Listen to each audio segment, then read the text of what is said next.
DA আন্দোলন নিয়ে আপনারা দীর্ঘদিন ধরে ডিএ দাবিতে আন্দোলন করছেন। আজকে ডিএ আন্দোলনের একটা হবে মনে মনে করা হয়েছিল, কিন্তু সেটা না হয়ে সপ্তম পে কমিশন গঠন করা হয়। আপনার প্রতিক্রিয়া? আমাদের লড়াইটা শুধুমাত্র ডিএ কেন্দ্রিক কিন্তু ছিল না। আমাদের লড়াইটা ছিল শূন্য পদে স্থায়ী নিয়োগ, আমাদের লড়াইটা ছিল অস্থায়ী কর্মচারীদের স্থায়ীকরণের বিষয়, এই সমস্ত কিছুগুলোই ছিল।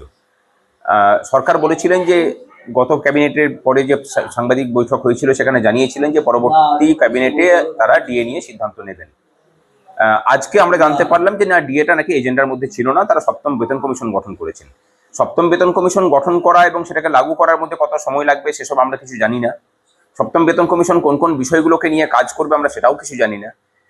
আমরা জানতে পারছি না যে ইমিডিয়েটলি তার কোনো, এবং এটা খুব পরিষ্কার যে ইমিডিয়েটলি তার কোনো ফিনান্সিয়াল ইমপ্লিকেশন সরকারের উপর পড়ছেও না।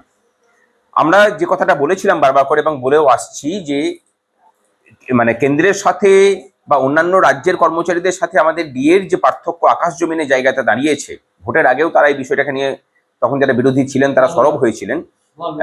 তাদের কাছে তো এই আশাটা থাকবেই যে তারা ইমিডিয়েটলি সেই বিষয়গুলোকে পূর্ণতা দেওয়ার দিকে নিয়ে যাবেন। আমরা ধৈর্য রাখছি, অধৈর্য হচ্ছি না। আশা করি পরবর্তী কোনো বৈঠকে তারা সিদ্ধান্ত নিয়ে বকেয়া ডিও মহার্ঘ ভাতার বিষয়টাকে সামনে নিয়ে এসে সেগুলোকে কার্যকরী ভূমিকা গ্রহণ করবেন। অস্থায়ী কর্মচারীদের বিভিন্ন সেক্টরের বিষয়গুলোকে নিয়েও তারা পদক্ষেপ গ্রহণ করবেন।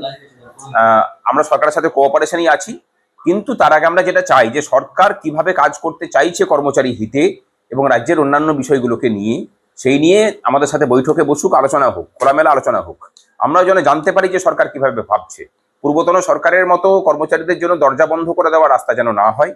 আর দ্বিতীয় বিষয় হচ্ছে যে আর্থিক অসঙ্গতি যে সরকারের নেই, সেটা কিন্তু অন্নপূর্ণা ভাণ্ডারকে লক্ষ্মী ভাণ্ডারের উপভোক্তাদের সবার জন্য মানে বিস্তৃত করার মধ্যে দিয়েই পরিষ্কার করে দিয়েছে সরকার। সুতরাং আর্থিক অসঙ্গতির কথাটা আমার মনে হয় না ধোপে টিকবে বলে, সেটা তারাই নিজেরাই খণ্ডন করছেন নিজেদের কর্ম দিয়ে।